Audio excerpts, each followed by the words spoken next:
The desert kept its secrets well, but stories traveled faster than the wind. Around campfires and saloons, whispers carried a single name that made even seasoned men shift in their seats: the Apache Queen. They said she was both a spirit and a storm, a woman born of fire and vengeance. They said no fair-skinned man survived an encounter with her. Some swore she slit throats in the dark. Others claimed she lured intruders into her tent, only for their bones to bleach under the sun the next morning. Whatever the truth, none of those who sought her returned to share it. Caleb McGraw had heard the stories more times than he cared to count. He never believed in ghosts or curses, but he believed in people, what desperation, hunger, and grief could turn them into. Once a soldier in the Confederacy, he had seen men burn towns just to snuff out their own shame. The Queen, he reckoned, was no different. A human made into a legend by fear and blood. Still, there was a part of him, quiet and aching, that wondered if the stories held something more. The prairie stretched wide and merciless under a blistering sun as he rode west. His horse's hooves kicked up dust that glimmered like gold against the horizon, though nothing in this wasteland felt rich. A revolver rested at his hip, the leather holster worn soft from years of use. In his saddlebag sat a harmonica, his only keepsake from a brother lost at Shiloh. Sometimes, on lonely nights, he played until the notes cracked in the dry air, but lately he hadn't the heart.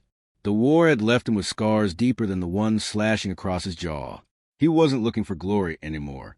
He was chasing something quieter, though he didn't know what. When he stumbled upon the wreckage of a wagon train at the edge of Apache territory, it was the stench that reached him first. The wood lay splintered and charred, smoke curling weakly from what had once been supplies. Horses sprawled in the dirt, arrows bristling from their flanks. A few survivors huddled beneath a broken wheel, their faces pale and eyes wide with the kind of terror that comes from knowing your name's already written in the dust. Caleb dismounted and crouched near them, offering a canteen. One man, blood drying across his temple, pushed it away with trembling hands. "She'll find you, too," he rasped. His lips cracked with every word. "The Queen, she don't let men leave. None of us ever leave." Caleb asked no questions. Fear had already stolen the man's reason. He glanced toward the north, where jagged red cliffs jutted like broken teeth into the sky. Somewhere beyond them, torchlight flared and died. He had seen signals like that before, when cavalry scouts used them to mark targets. Only this time, he knew, the signals were meant for him. He watered his horse, tightened the saddle, and left the wreckage behind. Every instinct told him to ride the other way, yet his hands guided the reins forward. Something in those broken survivors' eyes tugged at him, something he could not name. Maybe it was pity, maybe it was defiance, or maybe he had grown too weary of running from ghosts. If there truly was a queen beyond those ridges, he would face her. Better that than another night drinking cheap whiskey, pretending he wasn't already half dead inside. The land shifted as he rode deeper into Apache country. Mesquite trees clawed at the ground, and the wind carried a low whistle through narrow canyons. Coyotes barked somewhere unseen, their cries a cruel chorus. He felt eyes on him, shadows slipping between rocks, watching, measuring. The horse's ears twitched, uneasy. Caleb loosened his revolver in its holster, but he didn't draw. He knew enough about warriors to understand. They were testing him, not killing him. Not yet. Night descended, sudden and heavy, the desert sky filling with stars so sharp they seemed ready to cut. Caleb built no fire, not wanting to paint himself a target. Instead, he leaned against a stone and listened. The silence carried a rhythm, broken by faint drumming miles away. It seeped into his chest like a heartbeat not his own. He thought of the stories again, of men dragged screaming into the dark. But when he closed his eyes, he did not see their faces. He saw his brothers, young and laughing before the war hollowed them both. The Queen was only another specter to chase, another chance at redemption he didn't deserve. When dawn spilled over the horizon, he mounted and pressed on. Dust swirled around him, glowing in the first light, painting him in a halo he did not earn. The cliffs loomed closer now, streaked with shadows and promise. And then he saw it.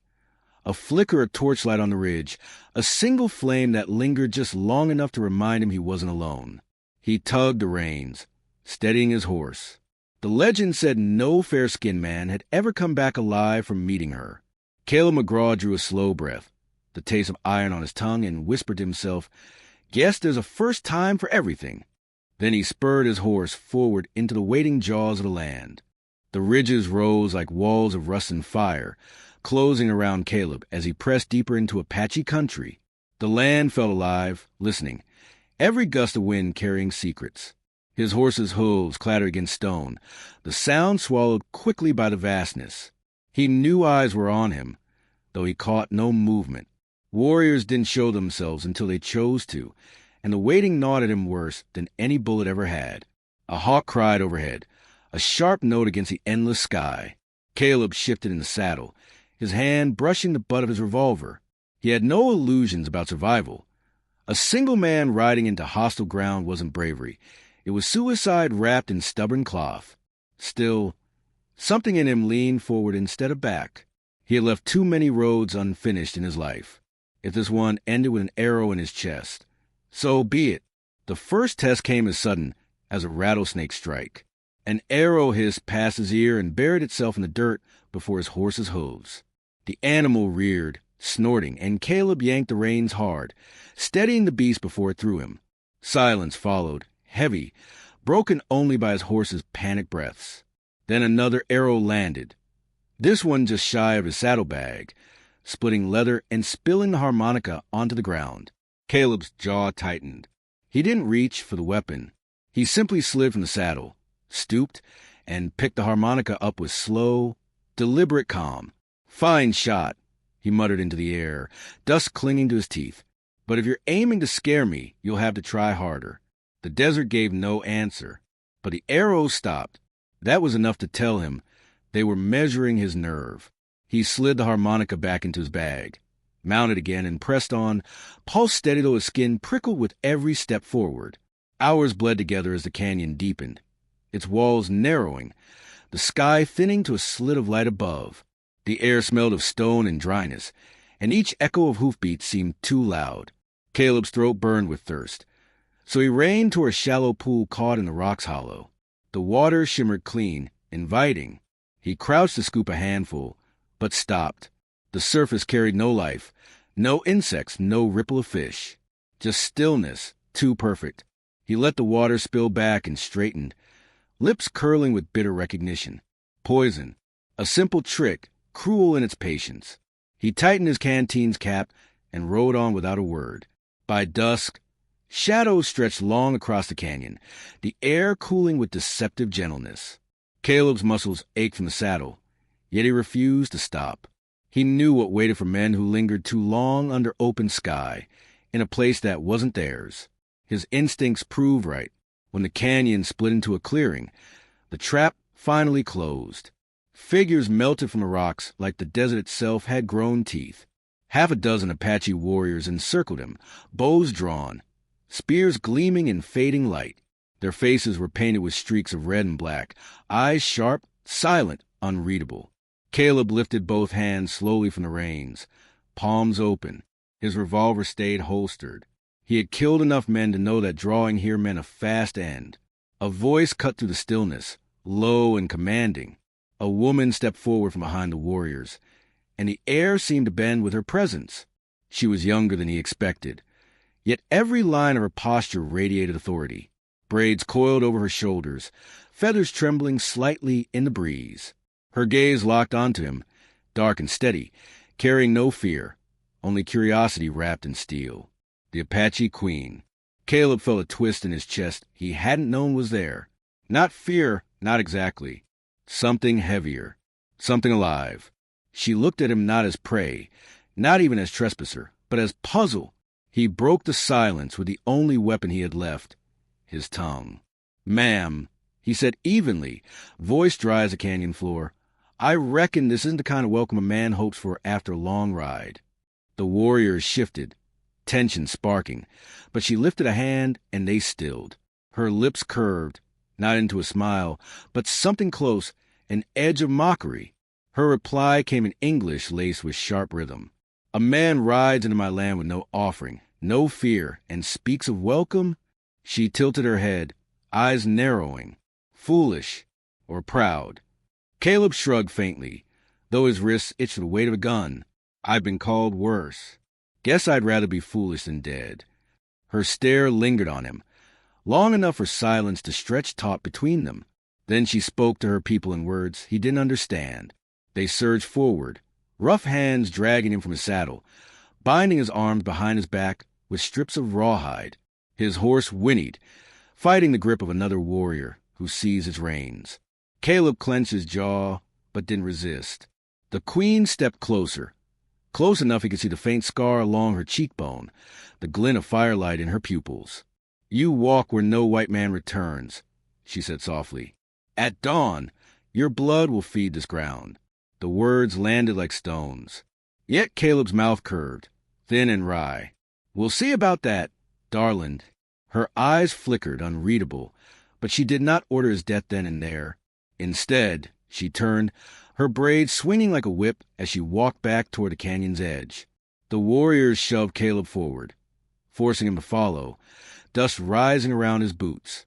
He kept his head high, though his heart drummed a hard rhythm against his ribs. The canyon swallowed him in shadows, torchlight blooming along the walls like fireflies caught in stone. Caleb stumbled once but steadied himself, lips dry, eyes never leaving the woman ahead. If this was to be his end, it would be staring straight into the eyes of the legend herself. And yet, something in the way she hadn't struck him down at once whispered of a different fate. The night deepened, the drums returned, and the ground seemed to hum with promise. Caleb tasted iron in his mouth as he walked, his wrists burning against the binds. The queen never looked back, but he could feel her presence pulling him forward like a tether. Whatever awaited him in the dark of her camp, he knew the stories had been wrong about one thing.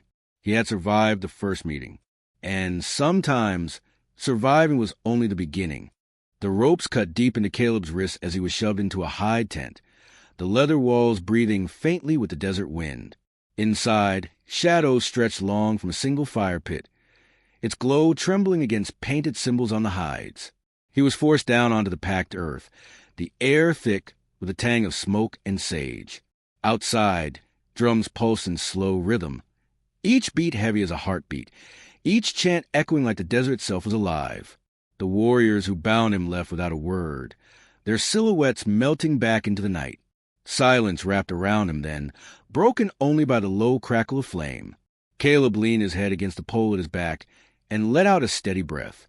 Death at dawn, that was a promise. The thought didn't startle him the way it once might have.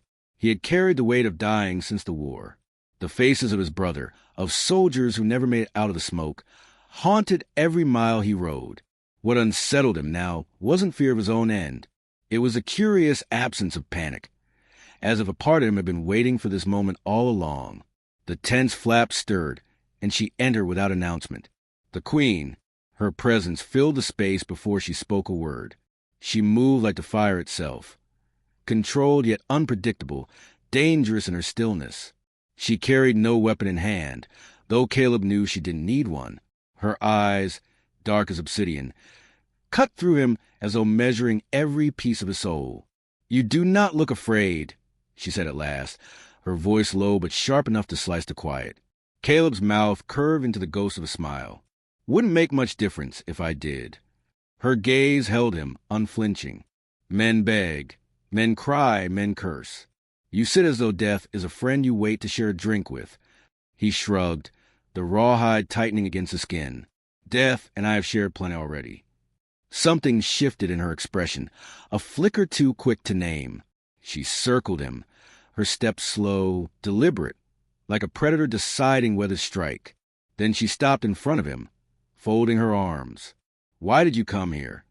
Caleb met her stare, his throat dry, but his words steady. Didn't come for gold, didn't come for glory. I found your name in the mouths of dying men, and decided I'd rather face the truth than ride in circles the rest of my life. The truth? She repeated, her lips tightening around the word. That you're flesh and blood, he said. Not a ghost, not a curse. A woman, same as anyone else. The firelight caught the glint in her eyes. She leaned down slightly, her braids swaying, the faint scent of smoke clinging to them. You think calling me a woman makes me less than a legend? Caleb let out a dry laugh, low and tired. No, ma'am. I think it makes you more. For the first time, her expression cracked. Just barely. A shadow of a smile, as if against her own will. She stepped back, studying him as though trying to decide if he was fool or sage. Outside, the drums shifted, quickened, as though echoing the new tension inside the tent. You should be dead already, she murmured. Wouldn't be the first time I cheated the odds, he replied. His tone carried humor, but underneath it lay an edge of truth that softened the space between them. She sank onto a low seat opposite him, the fire casting gold across the sharp planes of her face. For a long while she said nothing. Then her voice came quieter, almost reflective. I have seen men take everything from my people. Fire, steal lies. I have buried brothers, sons, lovers. Every scar I carry is a debt owed by men who look like you. The words cut deeper than the ropes on his wrists. Caleb swallowed, his throat tightening. He didn't offer defense, didn't reach for excuses. He only spoke the truth he carried. And I have fought in a war that chewed through men on both sides. I've watched boys die with their mothers' names on their lips. I've been part of the ruin, part of the fire.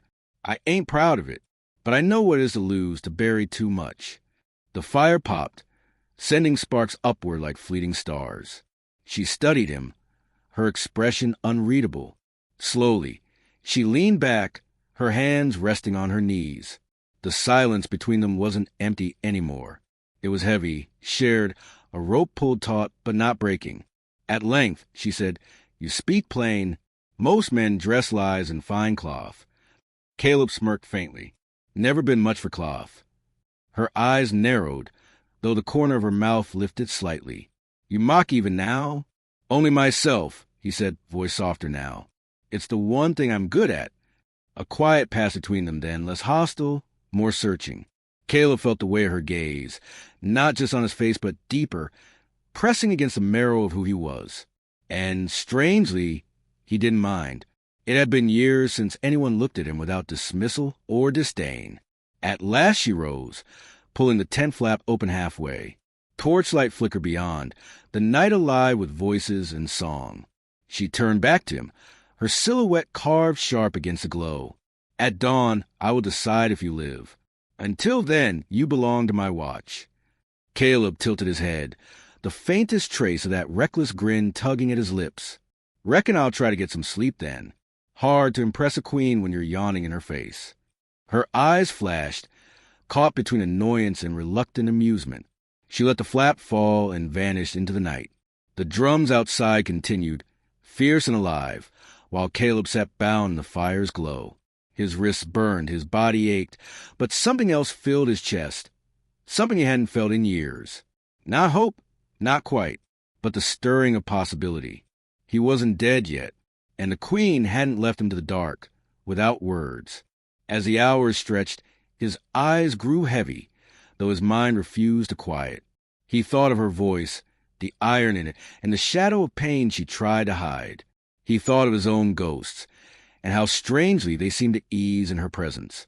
By the time sleep finally crept over him, one truth clung to him harder than the ropes. He had walked into the camp of a legend, and instead of meeting death, he had found something far more dangerous, a reason to keep living. Dawn broke with a hush, the desert bathed in copper light. Caleb stirred against the bonds that had held him through the night, half expecting a blade to the throat or an arrow to the heart. Instead, a warrior cut him free and jerked his arm, hauling him into the open air. The queen stood a short distance away, her figure sharp against the rising sun.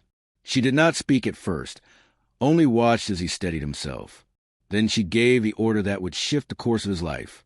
He rides with us. The words rippled through the warriors, some bristling with anger, others masking it behind silence. Caleb caught the look in their eyes, resentment, suspicion, the promise that he faltered once. The desert would drink his blood, yet the queen's command held. And so he rode. Days bled into nights, and Caleb found himself absorbed into their relentless rhythm. He learned to move with the land rather than against it. He watched the warriors hunt, saw how they used the wind and stone as weapons, how they blended with the earth until they vanished. He failed often, stumbled over roots, startled game, and earned glares sharp enough to cut. But the queen never dismissed him. She corrected him with the same fierce patience she used on her own people. Slowly, respect began to bloom where mockery once lay. Around the fires, stories flowed like water. Caleb did not understand the language fully, but he felt the weight of their laughter, their grief, their pride. Children ran barefoot in the dust. Women carved tools with hands steady as stone. The tribe was not the faceless terror he had been told of in border towns. They were flesh and memory, scarred by endless war, yet still clinging to life with stubborn strength. Caleb's chest tightened with an ache he had not expected. For the first time since the war, he felt himself belong to something greater than his own shadow. But belonging carried its cost. One evening, scouts returned with grave news. Soldiers were advancing, rifles gleaming, banners high, hunting the Apache Queen and all who followed her. The tribe prepared swiftly, firelight flickering across sharpened blades. Caleb felt the old dread return, the kind he had known in uniform, when men were nothing but fodder for steel. Only this time, the faces around him were no longer strangers. He had broken bread with them, shared water, laughter, silence. He could not watch them be ground beneath another army's heel.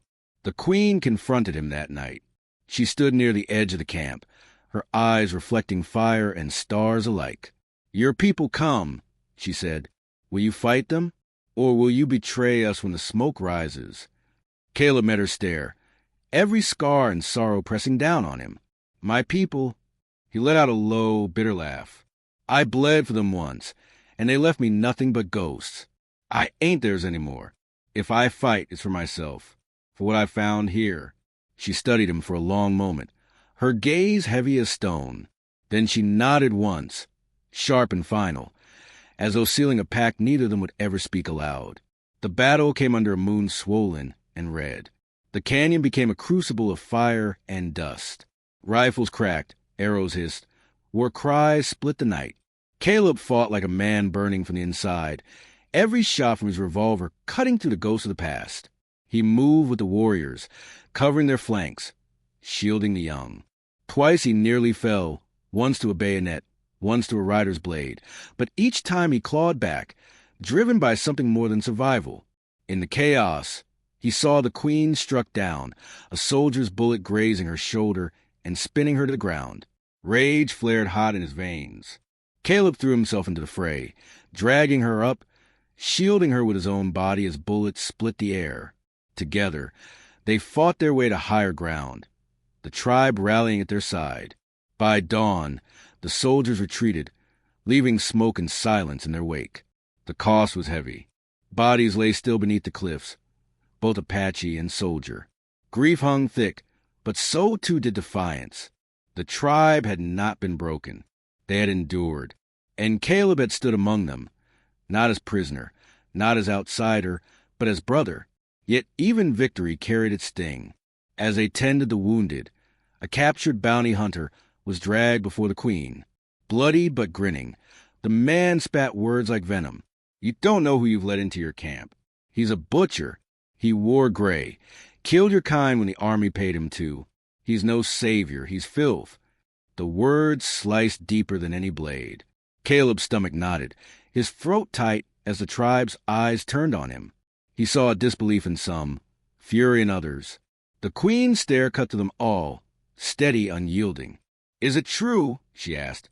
Caleb forced himself to meet her gaze, his voice raw. "It is. I fought in a war I didn't understand, followed orders I can't defend.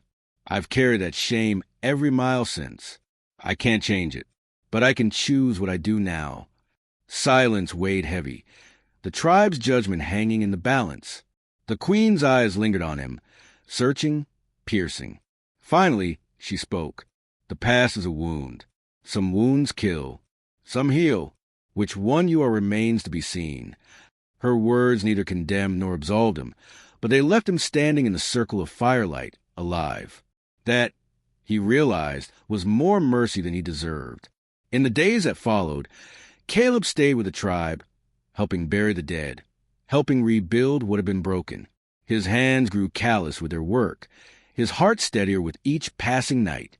The queen remained distant at times, yet her eyes found as often, filled with a recognition neither dared to name aloud.